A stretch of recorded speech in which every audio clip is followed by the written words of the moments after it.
Exactly. Yes, indeed. Veteran. Who would have known, man? Yeah. All right, cool. I'm recording. Okay. Just frame it Should up. we take my hat off? It's however you want to look. I really don't care. It might help. Cool. Yeah, it's cool. Yeah. Leave the ball head with it. Yeah, you should leave it on. Video. Yeah, if you want The to. light was reflecting off the head. Yeah. Yeah, if you keep it on, just pull up a little bit higher. Yeah, that'd be good. Right there. Perfect. Okay. Yeah, I can see your face a little bit better. All right, awesome. So we're just gonna start with introductions. I'm just gonna do a clap, so I know how to match it up. Ain't nothing what you do. All right, Sir James, you want to introduce your guests? You guys introduce yourselves. I'm still learning myself. I can't do the introduction. I'm still learning. Right? I'm with you. And also state your reference into the, I got your knowledge with the firefighters. My name is William Jones.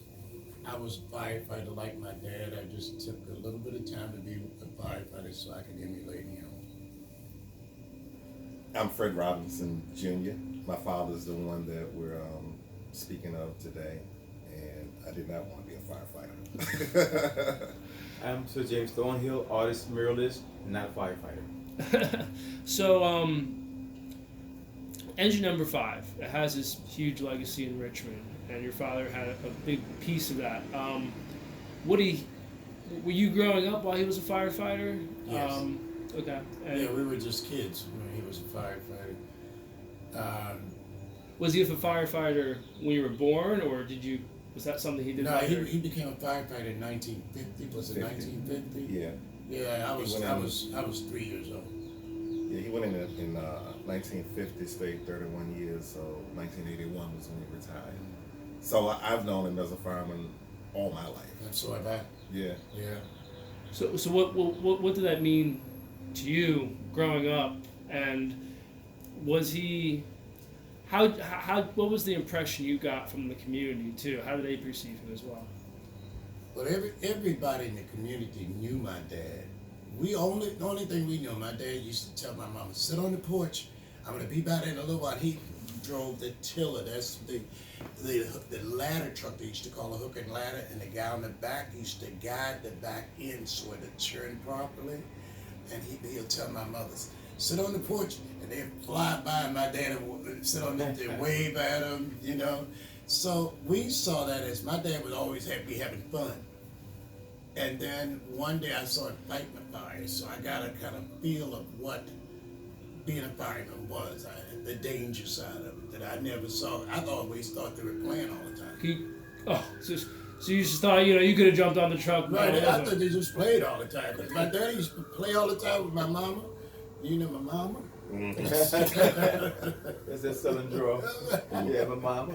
My mama. Do you have the same experiences? For me, it was like the greatest dad because he had a job that was different from everybody else's. And then he'd do things like come to my elementary school. We had, this was back in the 3rd grade, we had Korea Day.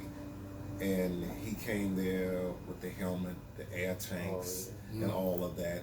And we were little kids in there, and he came, I said, that's my dad, and everybody was looking, is that a policeman, is that with the badge, dressed blue on it.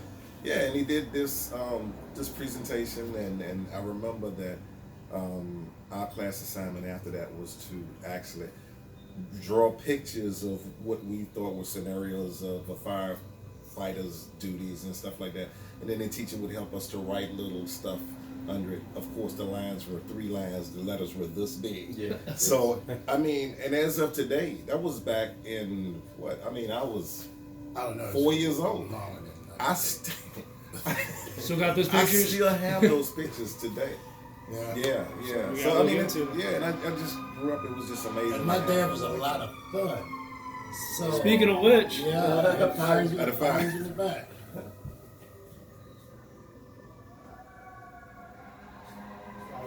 Yeah. What an appropriate background. Mm-hmm. it was a little loud. Just double check. See, I always saw my dad as being just a fun guy. So everything he did, we thought it was funny. He also, we had a playground directly in front of our house. It was a city playground. And my dad was the one that had the keys to the playground. He used to open up for everybody the days he was off. And then when he was off, he repaired small engines, so everybody in the neighborhood came to get their lawnmowers fixed. So he literally was just like a civic leader. He was Yeah. that, He and was he well was, known he in was the the community. president of the neighborhood society. So Yeah, he we thought he was like, he started the neighborhood watch in the area that we lived. What area was that? Churchill. That was Churchill, Okay. 35th, On 35th Street. 35th Street, 7th block. Bill Robinson Playground. And Right, yeah, the right. name of the playground was Bill Robinson. So when Right. I was coming up, all my boys, they thought it was my playground. Right. So was it your My father? friends, yeah, but it wasn't my father. Oh, it wasn't your father. Bill Okay. Robinson Oh. is Bill Bojangles. Oh, okay. Right. But Yeah. the playground was named after him directly across the street from where we used to live. Right. And everybody thought, is that your dad's playground? That's my dad's And we playground. would always say, yeah. Yeah. Well, he was a firefighter. I guess Yeah. they were like, wow, that must And be then pretty. 2 Yeah. blocks up the street, it was the Red Shields Boys Club. Mm-hmm. Red Shields at that time was real popular. Everybody would go to the Boys Club. He had the keys to that. He used to open that up for everybody. Yeah. So he was a neighbor. Everybody in the neighborhood knew my dad. He was very involved with the boys club, the girls and boys club, the new one that was built at 37th and R Street. 37th and R. Yeah, and he had a lot to do with that.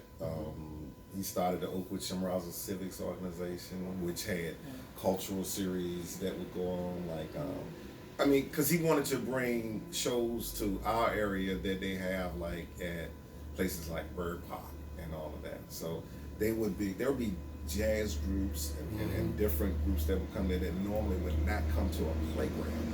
And this ran for 10 years, and he had people that were backing him, Plunky and the one is a juju. Yeah. All of Plunky it. would always Yeah, come there, yeah. And it had backing from who was it?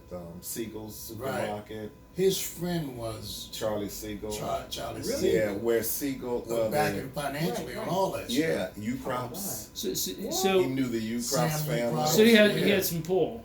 Yeah. Well, yeah, because he was seen In touch with- as one of the icons of the neighborhood. He really was. So anybody The running best for an of it. office Yes.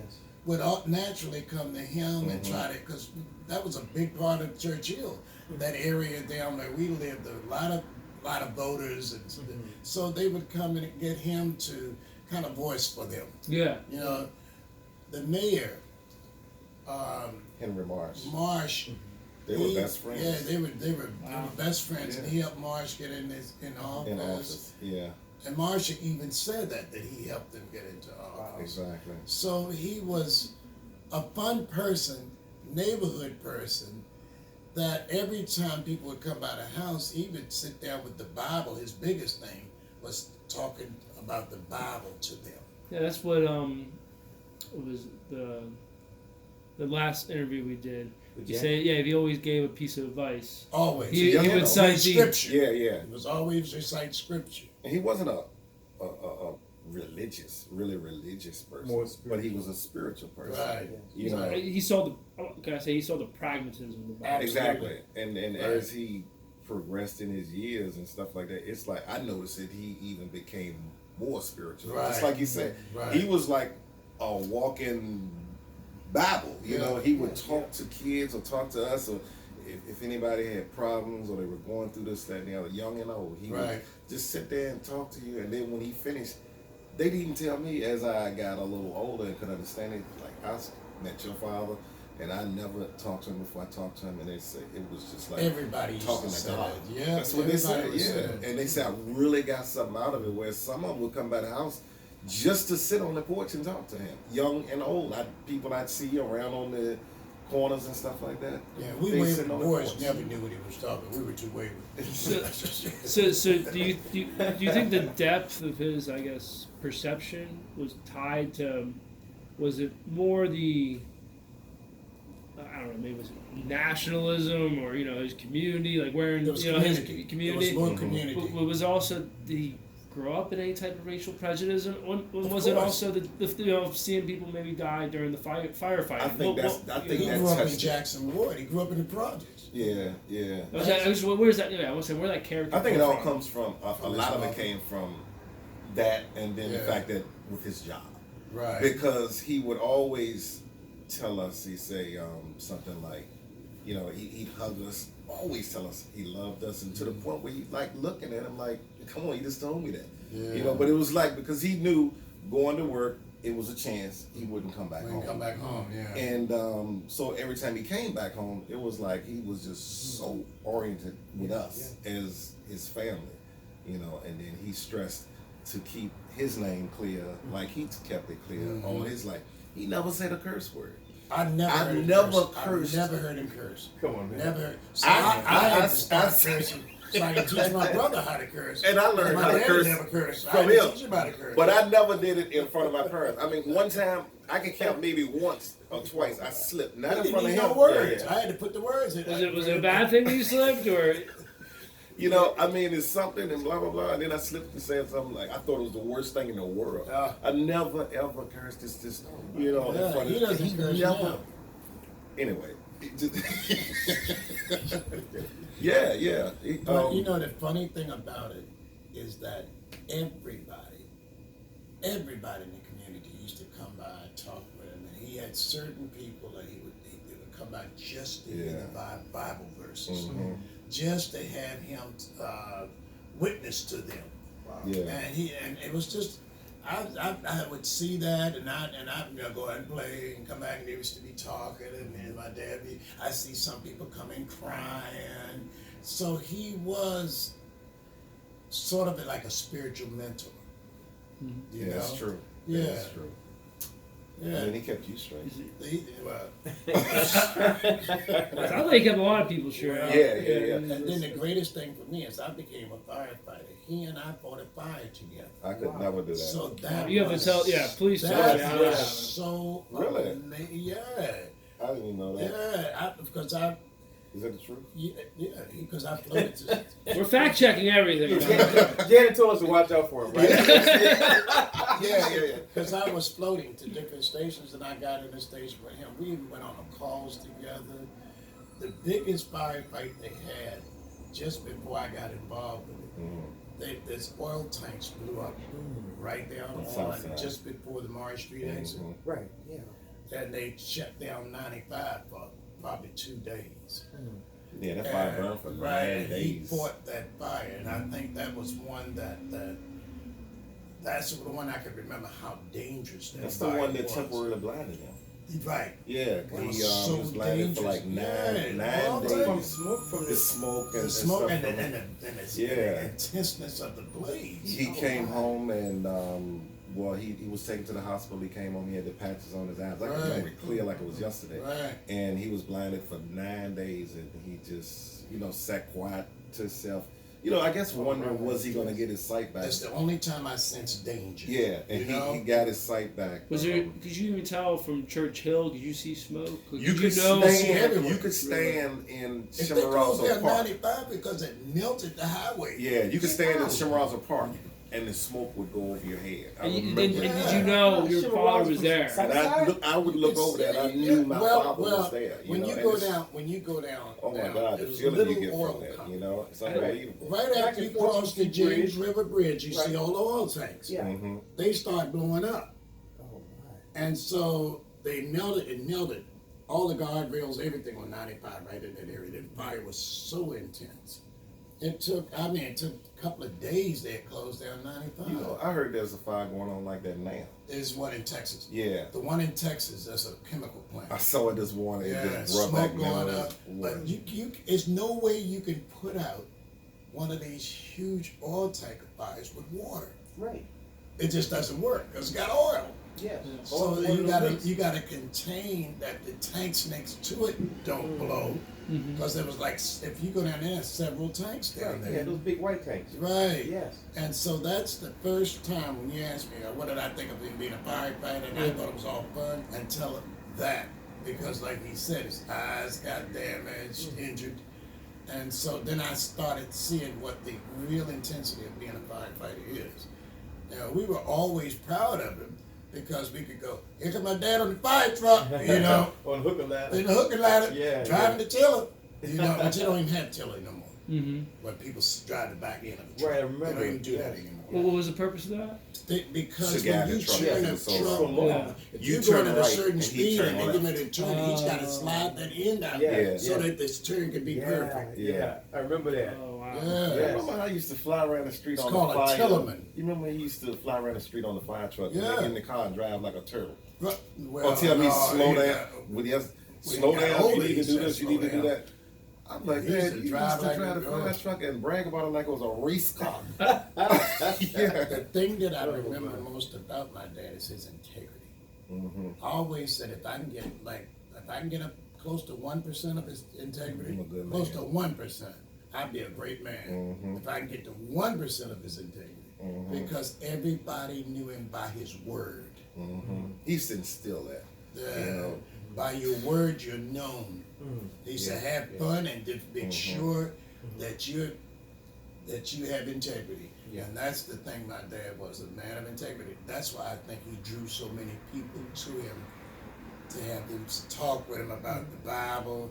Because if they saw in him somebody that lived those principles, then they could believe more what he was saying. Exactly. Right. I'm gonna- His so I'm sons gonna- were talk to just- talk. That's what you his say. sons were Walk off to the walk, chain. talk to talk. Yeah. Yes. Now I'm gonna juxtapose that with today. You think we're missing a little bit of that, or do you think he could teach the next generation something? He Here's did the- that. yeah. When he was in the fire Yeah. department, a lot of the younger firemen that came in far after him, Right. they would stop by the house. Right. You know that. Right. And they would just talk to him. You know, if they were having a problem at work or something like that, it was like he was human resources. You know, Right, they come right. by the house Right. on HR, their day off. he was HR. Yeah, he HR. was HR at 720 North Oh, 35th Street. Yeah, He'd be sitting in the backyard working on a small engine, a lawnmower. Yeah. And here come the fireman, just got off work, 7:30, 8 o'clock. He's in the backyard. I look out there and somebody's in the dress clothes. They talk to him.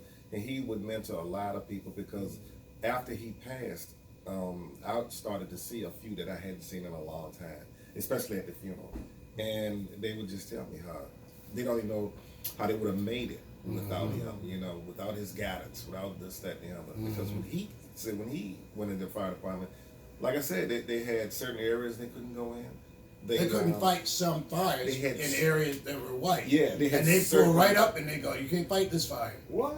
Yeah, a fire. Yes. Oh my. They had, one So lady so said, I'm guessing. That's I don't want those black firefighters fighting my fire. Yeah. They better let the house burn Burn, down. burn. Before they let them, yeah, and then and like at the station, it was like they had they had to stay. The black firemen had to stay in their uniform In the at all times, where everybody Right. else could be casual. Right.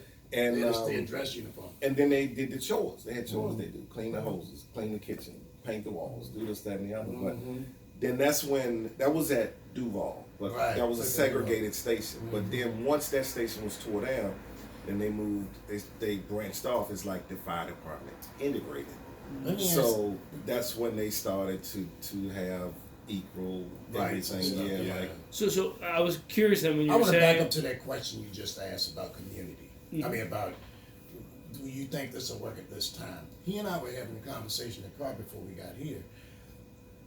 Because you went to school in the community, you went to the movies in your community, you went to playground in your community. Yes. yeah. Because that was like that, everybody knew everybody. Yeah. So you knew who was the guy walking down the street and gonna get drunk that day and walk back home with the bottle in the bag and everybody talk about him. That Mr. Taylor, look at him, he Yeah, drunk. that's true. That's just like our block. And so you knew who in the neighborhood was who. Yeah, yeah. And so my dad, since he knew everybody in the neighborhood, he had established a certain persona. And so yes, it would work now if you had more community involvement. Now nobody knows anybody. Well, if he had a YouTube channel, maybe. Right. Well, nobody knows. Some people don't even know who lives next door to I mean, but him. look at the playgrounds. Playgrounds Yeah. you go by now, they don't have a swing set in them.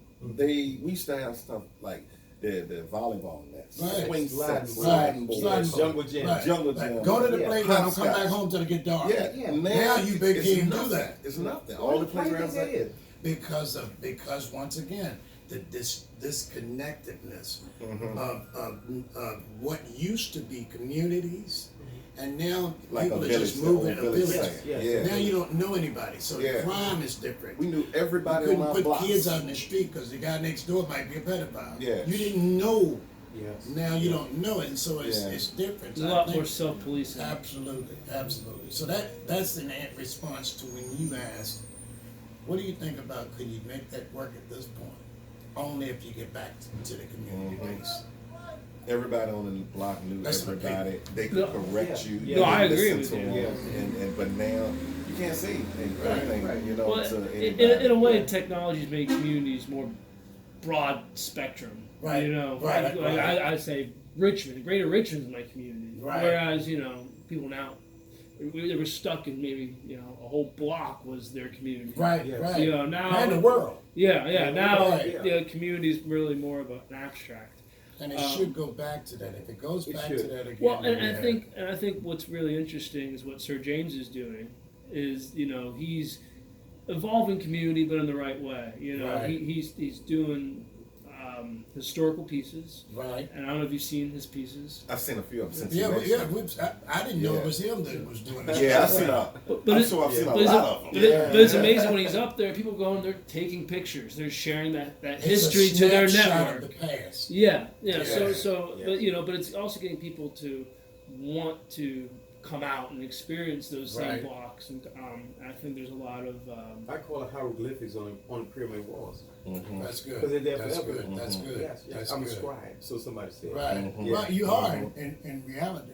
Scribes did that. Yes. Either in pen Yes, or yes, we did. pen. Yeah, scribes did that. Yes. You're a good scribe. Thank you, sir.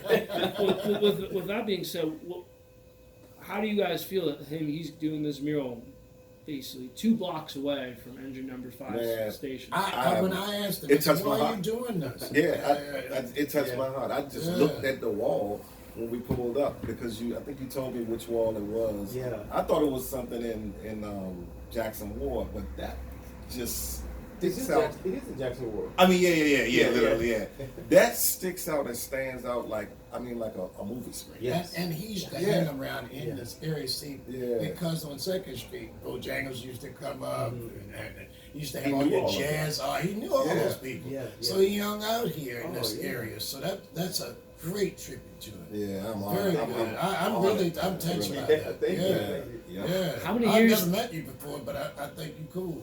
Now, Well, thank you. since we got How many years did you spend at Just that give me some station? time, right? Well, can you tell me more about just what that station meant? Were you there as a kid? No, I've that been there was a couple of before times. my time. Yeah, I went there a couple of times because he used to play pool. Yeah. One of the things about that station is they had a rec room in the station that had a pool table and ping pong. And my Pickleball. dad was the best at both, Yeah. ping pong and pool. Come on, man. And so I used to go down and watch him sometimes, when we could go in. He stayed there 10 years. Yeah, It was 10 years. And then That's a good amount of yeah, time. 10 Yeah. years. And then And that was the start of his career. right. And then right. the- No, before then he was a trash collector for the city. Yeah. And That's then 2 all years, blacks could do working for the city. And it's on the outside is do yards, do the grounds, Yeah. and do trash. He let's say he was a in the big promotion. service, World War II. Yeah. He came out of there, went to the grocery store on Duval Street. From there, 2 years later, he went into the city What as a was trash the store collector. I don't know exactly. It's near that plaque they put in the ground for him, where the station Because was. I was born at 121 West Duval. Okay. They used to okay. have a grocery store over there. Yeah. In Jewish fact, people had it, right? right, it was right. He used to bag groceries in Yeah, there. he used to Oh, bag my. groceries. And in then there. 2 I years. used to go in there, man. Yeah. 2 And years they used to after give you this that. little book where you could write, you owe them. You write in this little brown Yeah. book. Yeah. You remember that? I don't remember that. You're a little older than I, so I don't remember that. But the Come on, man. Come on, man. But you ask about what that did.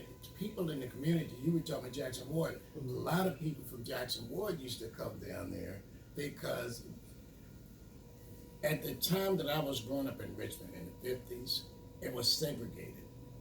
It was just starting to ease up a little bit. They had a big thing about, what was the name? Woolworths. Yeah. Yes. They had the counter to sit in from with Right, Woolworths and yes, all of yes. that. So the sense of pride that station represented a sense of pride, because the only place that blacks worked that you could say, man, you got a job like that. Well, I mean, this was news to me that before station engine number 5, before engine number 5, the only jobs that you blacks could have in the city was trash collectors. Trash guy. He went for the It was a city. grocery store Yeah, he to went get. for the So city. that's I'm talking city jobs, like City jobs. municipal jobs. And if you It could was get a basically job, trash and collectors. right, Yeah. and if you could get a job as a mailman, like Sidney Knight was a mailman for hundreds of years, you know. But I'm joking. But those were the best jobs. If you can get a city job, first of all, you can be a postman. And then what the city did was open up the application process for firefighters to blacks in 1950. That's when he applied, transferred from being from being a trash collector over to, you couldn't, those were the highest jobs then. But there was a station at near 21st and Main Street. It's next to the It's a liquor museum store. now, No. yeah. It's next to the liquor store that's on Main Street. It's a It's restaurant. an apartment building, It's right? an apartment restaurant. Yeah. Yes. There was the chief in there. He was a white guy. He was the chief there. My dad used to come by in the trash truck on that route. That was his route. And this guy, my dad said he used to just sit out there on the stoop all the time. And he talked to my dad and he said, like, you should apply for the fire department. And my dad was like, come on, apply for the fire department? I'm not gonna apply for that. They'll never hire me for that. And he said every time he passed by there, literally, this guy would just look at him and say, you should apply for the fire department. Until one time he did it. That's when he went to Duval for 10 years there, left there, became integrated. He went to 28th and S Street. That was his home station. And it changed from Truck Company 9 to Truck Company 4, Engine Company 11. That's when he You was said a truck teleman. company. It was Truck It's Company. called Truck Truck Company is was where the you got ladder ladders truck. on the Oh, truck. gotcha. And Engine Company was the water truck. Right. Oh, And he was okay. a teleman in Truck Company. That's where he stayed. Was there any type of hierarchy to truck and engine, or is it? No, It was no, just it's just two separation separate of things. it. Yeah, it was a separation. It depends on what you like doing. Yeah, I same like engine thing. companies. Same He like thing, truck. but it I was just in in the engine company. Oh, Yeah. I don't know how the firefighter Truck works. companies, Truck there's companies. too Learning. much work to me. Whenever you have a big fire in a, let's say you had a not high rise, if you even had a school fire where you got to bring multiple units in, anything burning above, that's where the ladder truck go. So you got to go up there and go to the roof, and I did that was, you know, Yeah. but that. You gotta see that right. Yeah. No, I ain't going up there. Well, Thank God. I find this interesting that you said, you know, you kind of was given an opportunity, so to speak, you know, by a white chief, but the people that come from his advice from the engine company, or just throughout his career as a firefighter, were they primarily black or white, or you know, who was seeking his advice? Was he respected? Why? By both sides. everybody. Young Doesn't and matter what old, color both they were. sides. He just Everybody he fit right knew in. him. Yeah. Everybody. And everyone come out and seek his advice. Right. You know. They knew him. Everybody knew him. Oh, you Miss Robinson's son. You know- That's, you know the I used to get a house- whole lot of passes because I was his son. You know the house we grew up in. It was sold after they passed away. My father, and my mother, and after that, the house was renovated, as a lot of houses are over in Churchill. And a white lady bought it. She's a nurse, and I'm sitting in the park one day, Simaraza Park, and the phone rings. So I answer it, and I'm hello, and she says, "Hello, you don't know me. I'm such and such." She said, "I bought your parents' house," and I thought it was a prank call. Yeah.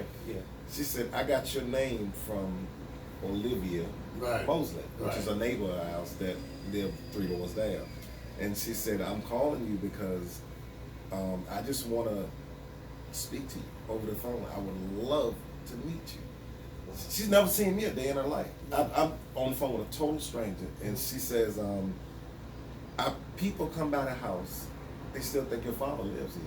Or she said, "People come by the house, and I look out, and they just standing there on the sidewalk, just staring up at the house."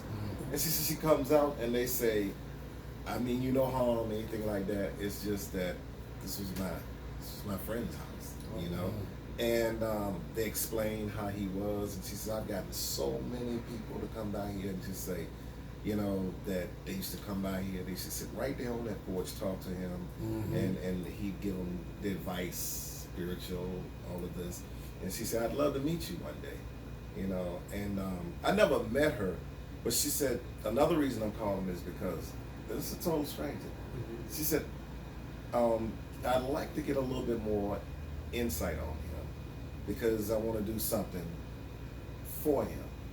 And the next thing I knew, I got another phone call from her and said, if you ever get a chance, come by your old house.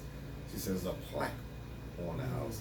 They did this plaque and dated back to the original person that built the house, who was an engineer back in the early 20s. Then my family bought the house from him. They were the second owners. It was like $19,000 then. And they stayed in it until 2012. And then it sold again for $365,000. And what she did But was she put deemed this it plaque. historic. Right, it's It a was- historical it was plaque. deemed historic. Yes. That's She on got the that house. grant. Right, because he Yeah, lived yeah. there. Yeah, Yeah. It's beautiful. I mean, it Yeah. tells that story about the dates when it was built, Right. the original engineer, the He Yeah, lived contact- that. He was a Yeah, first contact firefighter. I've got a picture of that Yeah. plaque, and she since sold that house again. She's moved to Florida, so there's a new family that's in it now. But I mean, it's just like that. There's just so many people that knew Yeah, of it's him. historic now. You know. The house. So what I'm getting from engine number 5 was Nine. nine. Engine number 9. When I first heard about it, I thought it was just because it was a big milestone for the city, but it really sounds like it was just a huge. The people within engine number 9 just had a massive impact on the community, Oh, yeah. and that's why the legacy has been so strong. And a lot of those guys, at one point, they had a gas hazard that happened. 3 or 4 of the firefighters died in the hole because of gas. These guys, the firefighters, were known, each in its own little community, were known as, and by a lot of people. That was Arthur St. John, very popular man, Lindsay, Kersey, Hicks. And these guys were known throughout the city because they contributed, most of them, the same way that my dad did in his community. And so they were looked up to firefighters. I mean, they were almost like soldiers, and they were looked up to, and each one of them had some mark in his community. And they used to have these meetings every year that all of them would get together after they retired, until I think most of them are dead now. Maybe 1 or 2 of them are still alive. Yeah, I think it's a I couple. think- Two out of the first 12. Willis I may think be it's alive. 2 that's alive. Yeah, I think Willis is still alive. Yeah. So you say they were almost an underlying fabric to not only the communities but the whole city.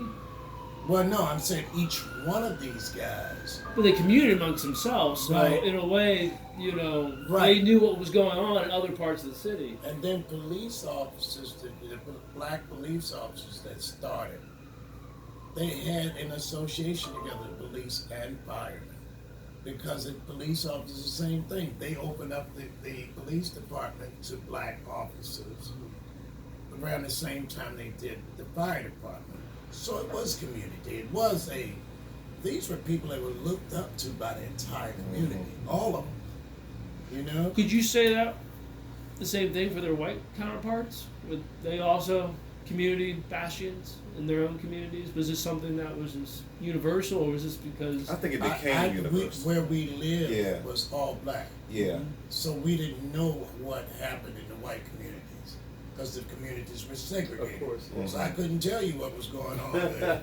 But I could tell you that these black firemen and police officers were revered by their neighborhoods. Yes. but you had contact with white firefighters and white, Only if In they the to fire the department, neighborhood, yeah. it was more. It was more so like a togetherness, because you'd go there regardless of what you heard on the news, what was going on. When you went there, it was like Like a friend, like a fraternity. they were coming. Right, it was a Yeah. fraternity. Yeah, so Yes. it was Right. like that, and you felt that togetherness and all of. I don't know how it was when it was at Duval because that's when they say it was segregated. But when it changed after the 10 years that he was there and he went into this station, they everybody got along together. The white firemen would come by our house on their days off and sit with him, just talk, black as well, young, old. And so I kind of met both sides, and felt comfortable with both sides. Well, I guess what I was getting at was, did their white counterparts just more or less take their jobs for granted, whereas, No. Okay, because I would think that No, maybe there was more responsibility they thought you had to live up to, because this was when more you're a of a rare. firefighter, Yeah. see, that's the thing. When you're a firefighter, it's a whole different thing. So you said, do they take their positions for granted? Well, No. or they just treat it more like a job, not as like a community position. Well, if you're used to having something all the time, it's no longer novel. It's no longer a novelty. Yes. So when you get something brand new, then you want to shine, hold up your flags, say, look at me. And that's basically what it was.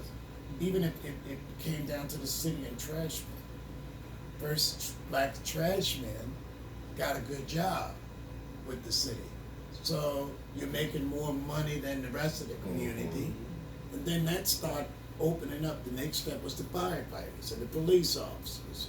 So it wasn't a difference in terms of, I feel more proud than you do, but the thing is, because They're not you more hadn't proud, had but it, they feel like they had more responsibility, more to give to their community. that probably was true, the responsibility side of it. Because they were icons in the community, they had to live a certain way to Yes. keep that image up. Yeah. Whereas the offspring, we were so insane that they had to sit us down and go, look, the daddy's going over there, y'all gotta be nice. Yeah. Because the image. Yeah. Did that answer that question? No. Yeah. I think I was just primed, but Sir James, you must have a question. No, I'm listening. Does that make sense Yeah. though? Of course, I'm visualizing all of this. Mhm. I'm painting right now. Yeah. So keep talking. Yeah. And then they started buying stuff. Because you got a good job, now we get to get a color television. Yeah. We were one of the first ones Yes. that had a color television in 1957. It wasn't the color screen because I remember the color. No, not the thing you put on it. Yeah, we had This was- 4, right? Right. What was your favorite show? What was that one at that time? Nash. You're really No, right. it was well before Nash. I mean, Leave It to Beaver probably. Back then, Amos and Andy? Cowboy movies. I like Rochester? Billy the Kid, stuff like Oh, that. I've Cowboy never heard movies. of. No wonder you're wild. But You know, my point is that because here these guys had steady jobs like the post office, jobs that paid more money, then we were able to ride around in a Buick. oh yeah. You know, that's almost a Cadillac. We would ride around in a Buick. And you know, the different things we had that because they were firefighters, now the community started to become more middle class. You know, we became more middle class because my daddy was making more money than average. He was But not making more than- segregated yet, not integrated. It wasn't integrated like that at that point, and it didn't get really integrated until the 60s. Till the 60s and 70s. 60s really was when it started. I remember going to places in Richmond with my dad. They said, "Y'all can't eat it, but you can't come in. We don't serve. Really? We don't serve colored people." I said, "Well, I don't eat it." Yeah. But that was the Okay. the big. Well- That was good. I'll give you 10 points on that one. That was Well, good. I don't know, because I just, you guys grew up in Churchill, Right. and it sounded very idyllic, honestly. You know, idyllic childhood, and Right. just, you It know, was it was safe. we lived in a place in Churchill. Churchill had a reputation of being, a place where you get out before it gets dark. You're there during the daytime. Well, where we lived, I mean, it was semi-middle class. Because Yeah. the playgrounds, we had, and Right. everybody in the community, you had school teachers and all that lived there. And everybody could, they could. It was homogenous, yet at the Yes. same time, if you're not from that community, it was known right You're a off the stranger. bat. You Yeah. better not run Yeah. up in there Yeah. looking, Yes. talking to no girls. We and that- protect our own. You're right, right, Yes. right. The Jackson Ward was the same way. Yeah, yeah. You know, I mean, you couldn't come there. I mean, you could come here, but somebody had to know you. you better be You known. better not mess with our girls. Right. West End was the same way. There West End was always horrible like that. Oh my Oh God, my man! God. And had some of the baddest gals, but you Thank you. but you couldn't grow up in there like that, man. No, and Fulton was the place next to Churchill. Mhm. It's Fulton Hill, Churchill, The bottom. the bottom. Yes. Fulton was even worse. Yes. You just didn't go there. Yeah. You didn't ask questions. You just didn't go. Yeah, And there yeah. was, I think one of the firemen lived in Fulton. And so they thought Fulton had its fire station because that's where Chief Finnegan hung out all the time. But because you grew up in the neighborhood, I don't care what color you are, you better not come in the neighborhood if you were not known in the neighborhood. And he's talking about getting a serious beat down. Yeah, oh yeah, serious. The whole neighborhood. Yeah. Everybody. Yeah, and so there were the only white people in the area were the people that owned the stores. merchants. The merchants. The merchants. There were guys that owned the pharmacy and the different little stores around and the grocery stores. But those were the only white people in the area. So we didn't experience that. Everybody went to school, it was black. And that's where I'm. Because Sir James will be around Churchill one time. He was telling me all the history, but then he said, the 70s and 80s, the crack epidemic swept through there. I mean, Yeah. did you- The 80s. I was in the service too. So Yes. what happened? How did? Crack came out in the 80s. Yeah.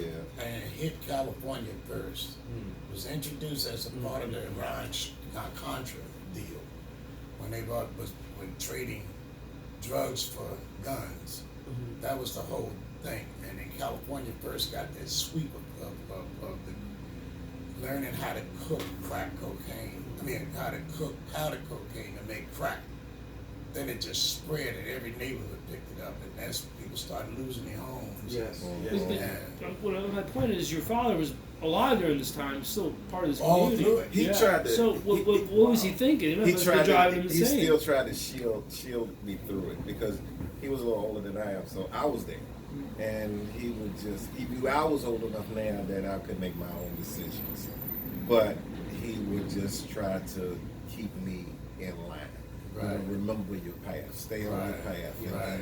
remember what I've taught you on Because your it life. tore up those communities. Yeah, because Yes. you had Yes. people from up north that moved in and they filtered into the neighborhood, and then it just everybody was just, it's like the good people were there or the good people were leaving. Money became the motivating And it was, force. yeah, and it was just zombies walking Yeah. around, So by that A lot of time, our friends A died. lot of it was just quick money, though, too. yeah, Yeah. For- by that was money time for the that drug was deal. that was Yeah, that's what Yeah. I mean. But it Quick just money and a cheap high. it just seemed Yeah. like maybe priorities were changed, and everything changed. It was a design Yeah. drug, designed to do what it did. Right, it did You know? exactly what Yes, it did. Because you notice the effect on white people it did it, and black people was totally different. Right. It was designed for a melanated system Right. to break it down. Mhm. But I knew white people go to work, man, how crack. No problem. Black people like miss time, lose a job. Right. So it was totally different. And crack was so addictive, and when you didn't have, it started off like at $10, Yeah, yeah. but it was $10 run back and forth, keep on running all night long. Oh, running man, at $10. Yeah. And what happened is, Wow. it tore up the foundation. Mhm. Because if my dad tried to pass on certain values to me, and then I pass on to somebody, and another capture one of my children, and you introduce crack into the neighborhood, values are gone. Because you cannot, the drug was more powerful than any sense of community, any sense of dignity and decency. And so it swept through the neighborhoods. Now women became prostitutes. Yeah. The guys were losing their jobs. Kids were going into foster care. Crack Fights, babies. yeah. Fights I know changed one to- person to lost gun 5 violence sons, and so forth. stuff like that. And, So and I then find it Dad- interesting because you're saying there was people that came in the community just 20 years before, and Right. you would know who they were and Right. jump Right, on right. them. Yes. You completely lost us at that point. But after You know, crack anyone came was in, yeah. when It did- crack came in, yeah. it just tore up the The community. attention Yeah. went somewhere else after Right. crack came in. Right, and see, before that happened, You got to look at what was happening socially before that happened. They started busing. So now you're starting to take people out of the community into another community, and just to go to school. Only thing, they didn't see the community, they saw the school only. So by the time they get home and you don't have the friends making the same people in the next block you knew that you played with. So it starts splitting it up to the point that when crack did hit, you didn't have a sense of community any longer. So it became an enterprise of money only. This was one way that guys could see that they could live the dream they saw on television. The other thing that had happened at the same time was rap music had just come out. And a lot of the guys saw themselves being rap artists. Yeah. So Because they're flipping money, chains, flipping money, and so, bling bling. so those were the things that caused the lack of that sense of community.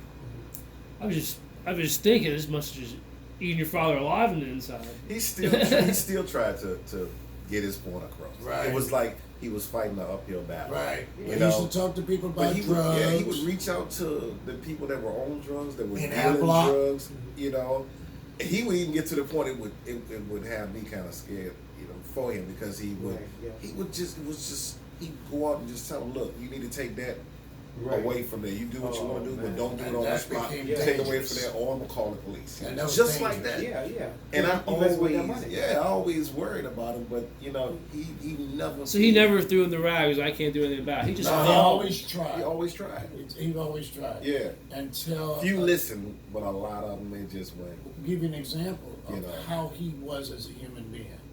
One Christmas Eve, one of the guys in our block, he and his mother were hooked on drugs. Yeah. They Next went door in the neighbors. next block when white people started moving into the area. He went in the next block, he and his mother, and killed the people in the house to get the money. Mhm. My dad, and they got 40 years, and my dad, on his dying bed, I asked him, I said, so tell me, Dad, how you feel about your life? He said, the only thing I really feel bad about is that I could not get Robinson, what's his name? Yeah. I couldn't Jamal. get Rob, I couldn't get him Yeah. That to was sad. understand what life was about, and he went and killed somebody. Mhm. He was more concerned about he couldn't touch that person's life. On his deathbed, he told me Mhm. that.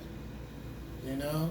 So he was involved to the point, to the extent that he could get involved before the violence became, you better not go down there and talk to them on the corner, they'll shoot you. But he did it. But he did it He anyway. did it. Yeah. So, when you said the point of life, if you could sum it up in a word or a sentence or a phrase, or what was the, if he had to, talk to you for 30 seconds, what was his, how would he convey his message? How would It was you God know? sent. He was God sent. He It was wanted a you to messenger. see that you It were was God loved. sent. Yeah. Yeah. Would he bring himself down to your level? Oh, absolutely. He stayed on the lower level. Yeah, he always. Yeah, he never put Yeah. himself up on a pedestal, even like to say, I'd like to have a Mercedes, or I'd like to have Yeah. this, that, and the other. As growing up, Yeah. He wouldn't even take take the it. lieutenant's test Yeah. because he wanted to be in with the guys. He wanted to stay at his Yeah, level. he wouldn't Nothing. take He was the never test. fancy, anything like that. Yes, any fireman. And, He shopped never in would places take the like lieutenant's Goodwill, and all, but he had a job as a firefighter. But Right. he just kept himself on the level. He said, if I had that car right there, you know what I'd do with it? I said, I'd keep it. He said, that's something. So to You know, sum up what he was he trying to just do with people did is not to show them that they were believe loved. in being What? flashy, fancy, and above. He just wanted to be on a level where he could help somebody. And to answer his question, what was the summation of what he would try to get across is to show somebody that they are loved. God loves you, so you're loved. Yeah. You don't have to act that way. God loves you. Yeah. Because he always saw it as a Even when part. there's no one else for you. Right, Mhm. right. And, if Yeah. your house burns down, the firefighter's gonna be there to save Yeah. you. So, there's someone gonna be there for you. Right. Mhm. And it sounds like he really lived. He lived a What good he, life. he practiced He what wasn't he preached. sick. He didn't take medicine. He was 91 91 when he died, 91, 92. Nah, Yeah, but when he died, he had never taken medicine. yeah. And when my When he got mother, injured, he would have to when go my to the doctor. and mother stuff. passed away. Not take diabetes medicine, no other type of medicine. Yeah, when Mom passed away, he really took that hard because he had been married 53 years. Right. And I mean, they had the same phone number for 53 years. Right. Never been cut off by a bill not being paid, only a technicality. Right. You know, Yes, and yes. 222-6484. Right. So I still use it, you know, Yeah. whatever. But he wanted it to be with my mother because she had the aneurysm, went into the hospital, and then they put her in a nursing home, Manicare, and on Lakeside. He wanted to be there so bad. We'd go by the house. He just would say, "I just want to be with Mom. I want to be with Mom." Yeah. So somebody told me, they said, "You need to take him to." Him diagnosed. Right. And if something's wrong with him, she said they said that He can get in there with my mom. So I took him back from here to the hospital. You know, on Saturday I said nothing wrong with him. We always Right. He Never go to the never doctor. takes any medicine or anything, not even aspirin. All my life. Even if he's in pain. All my life. Well, So I even took him pain, to yeah. I took him to the hospital and they checked him. I sat on there and waited. About 30 minutes later, the doctor came out. He said, "Well, I'm gonna tell you, we did find something with your father that I'm sure we can get him into where he needs to go." He said, we did x-rays, and he said, "Come in, let me show you." And they popped him in. He said, "You see, this is the lung. You see where it's dark over this side?" I said, "Yeah." He said, "This one where it's lighter." Yeah, I said, "Yeah." He said, "Your father's," I'll never forget, he said, "Your father's left lung is 70% full of cancer." Block. Oh, wow. So he had 70%. stage 3 or 4. Yeah. He said anybody with cancer of that level, that stage, Right. he said they would have been in the hospital, Right. hooked up to machines. But they Even didn't if know they had survived to that point, you know. But yeah, he didn't know it. He didn't even know He it. didn't feel it or Right. anything He like wouldn't that. know it. Yeah. And he lived good. Yeah, That was so the point. so we went into the room. He said, I'm not gonna tell him. He said, I'm gonna do it another way. So we went into the room. I'm blown away. And he says, he's just sitting there, and he's like jovial, and I'm sitting on the bed. "Hey, I told you I'm fit as a fiddle, right? I don't take no medicines." And stuff." He said, and I'm looking at him like, and he says, "Mr. Robinson," he said, if I had some news to tell you about a sickness or whatever," and he said, "at the age you are now and how you've lived your life and you spoke on it and stuff since you've been here, I've never seen you before, would you want to know if there was something wrong with you or not?" And he said, "You know what?" He said, "I wouldn't." He said, "Because I've lived a long life." Right. Wow. And he said, "I've done everything." Yeah. He said, That was a good question. I've seen it Right. from Yes. segregation Right. to where it is now. Yeah, yeah. I've raised my family. Yeah. This is my boy right here. I have Yes, 2 yes. others. I have Right. daughters." And he said, all of them treat me with respect. And he went through that whole scenario again. I'm sitting there like, That's I've the heard sad this for the part. 118th billion trillionth time, right? Yeah. But I mean, then he said, "No, in essence, I wouldn't want to know." So the doctor patted him on the shoulder. He said, "Thank you, Mr. Robinson." But he got him in there. Right. Yeah. And my mother died, and without her being around, I Yeah. went to the nursing home. Yeah, I And did hopefully too. we're winding this up because this is getting to the sad part. Yeah. So I went to the nursing home the day he died. Yeah, I went the day before. I went the day he died. Yeah, when I went, he was he said he was laying in the bed. My son and I went, and he was talking and fading out asleep. Wake up, talk. And out of the blue, he said, "Did you see that?" And I said, "See what?" He turned around. He said, "That picture." He said, "The picture right there." I said, "Picture where, Dad?" "On the wall. You can't see that. It's Mama. It's a door." And I said, "Oh my God." I said, "Dad, it's nothing on the wall." He got real Adamant about Yeah, it. he's like, "I see the picture on the wall and there's a door." That was the day before he died. Mm-hmm. Yeah, you went there the day that he did pass. I went there. The last thing he told me, he told me about the boy. Yeah, He also told me, "I'm going to see Mama now," and that was it. yeah, Wow. He said, "I miss Mama. I'm going to see her Yeah. now." yeah. And he was gone. My next door neighbor, Miss Margaret, she's just like my father was. Mm-hmm. She's 88 years old. She's a the mother of the church over in Churchill, Good Shepherd Baptist on 28th Street. Everybody in the community knows her. This lady drives around. I mean, I used to try to keep up with her. I see her back out the driveway, and she backs out so fast, you hear the muffler scrape the ground. Then the gear click, boom, and going up the street. 88 years old, right?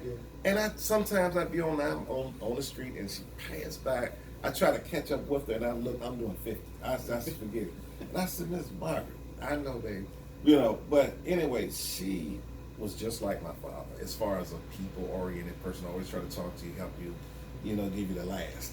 And she went up there that day, because she sat there with him. She'd go there day by day and just sit there. She said I was sitting there and I held his hand and I was reading some scriptures, because both of them went to Bible study together. And she said I was reading scriptures to him, and I could tell he heard me because he was asleep, but he would smile, and then he'd stop smiling, and I'd read something else. And he'd smile, and I could tell because he'd squeeze my hand. And I could tell by the expression on his face. He was getting it. And I read and read and read, and I noticed his hand started to let go. And she said, I thought he had fell asleep, so I eased back from it, pulled the cover off, and went out the room, told the nurse, he's asleep now, that I'm gonna go. I got that right after the shoot. Yeah, so she said the nurse came in and just checked him real quick to make sure he was okay. And she looked at him, and she said, no, he's not asleep, he's passed away. Yeah. But anyway, so that's the story, and that's Well, more that's emotions good. than I need. Yeah, no, hey, Hopefully you got I'm gonna everything make- you want. He was the best. I have one last question, unless Sir James has one after me. So, when he's being painting this mural, and obviously he's going to have a lot of historical context, we want to bring a lot of this story to the forefront. But when these kids from elementary schools, local schools, even the colleges, when they come and see the finished piece or even help work on it, what do you want them to take away from your father's legacy as well as Engine Number 9? For me, it would be live a life of integrity. That's what it would be for me. If you're going to do something, if you say you're going to do it, be a man of integrity, a person of integrity.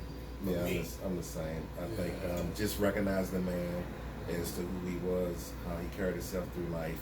Take that as advice, and just try to live your life like that. Right.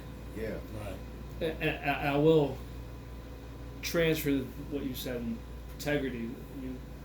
Would you say, Sir James, these projects he's done in these communities, a little help, honestly. I've been part of the fundraising effort, and when he says he's going to do a wall, he doesn't. Is there something to be said about his ongoing efforts and how it parallels with your father's? I just We would not be here. Yeah, I thank you for doing it. Yeah. Thank you, man. It's And a if there's pleasure. anything I can do to, Yes. just carry the cans of paint or whatever I can do to Yeah, help out with it, then by all means, I'm there And I because believe that that touched me really. we've Thank attracted you, man. you guys, Jeff. I'm humble. I'm humble. humble and Once we start happy to painting, meet I would you. like to get the family out there. Oh yeah, Oh, yeah. definitely. Yes. My definitely. son Come on can't there, wait bring to some see him food, do man. Yeah. Bring some wine. We got the Yeah. music. Yeah. And we're gonna be painting. I can't believe it, man. It's Yeah. right there. It's just like I thought it was something hidden around the side of a building. It's like boom, right in the Yes. center stage. One of the biggest walls in Jackson Ward. Wow. And Second Street, you come right down. You can't miss it. Wow. I got a client that's calling me, No worries. so I'm happy. Okay. Yeah. Sir James, want to finish it? This is great, man. I'm just honored. Looking forward to working with the family, and just being here, man. I'm speechless. This history, and this is one of the most important things when we do murals like this. We get in contact with the family because we want to make Right. sure we have the Right. history right, Mm-hmm. photographs and everything. We But want you're to in make a sure. good position because you lived in Jackson Ward. Yeah. You feel exactly what we're saying. Oh, you man. know what we're saying. That's why I don't have a lot of questions. I'm listening because Right. I'm feeling this. Yeah. This is unbelievable, man. Thank you for so doing much. it too. Yes. Yes. that's- Really appreciate that. But don't say that. Yeah, wait till I can finish painting, right? No, I'm we'll sure. go. I'm We'll sure. go. Yeah. Yeah. Go- You can go, but I actually would say I haven't seen the rendering yet. You guys have any suggestions? What you might want to see up there? If you what were you thinking? To do like Well- most a portrait or to like incorporate something I'm around the still background? I'm still thinking. One thing I know I'm going to do is envelop it in like borders, like royal borders. What do you call it? framing it in. Framing it. Mhm. Yes, framing it in something that's nice and raw, that stands out. You know, some nice colors, some Mhm. brightness. Mhm. I don't want to do like fire tragedy. Right, I want to right. bring the goodness out of Right. it. You know, put the shield up there. We want to do because there were 8 members, right, or 9? 9, right? Mhm. So it'd be difficult to do all 9, Right. but just a representation of all Right. 9. And And you know, there's a man named Willis that's still alive. He lives on Brook Road. Yeah. yeah, He's probably one of the few that's, I think, that's still That's still living. alive. Herman Brown just died. Herman Yeah. was the youngest. Yeah. he's Yeah. still living. He's still living. Willis is still living. He lives right on the corner across from where they put the new. Mm-hmm. Apartments or whatever. Yeah, yeah. He's I saw him not too long ago in a restaurant, and Can you he can contact give you. I can contact him. Oh, he can give man. you so much This is information great, about. yeah. Yeah. All right, 1 hour. Yes. Okay. Wow.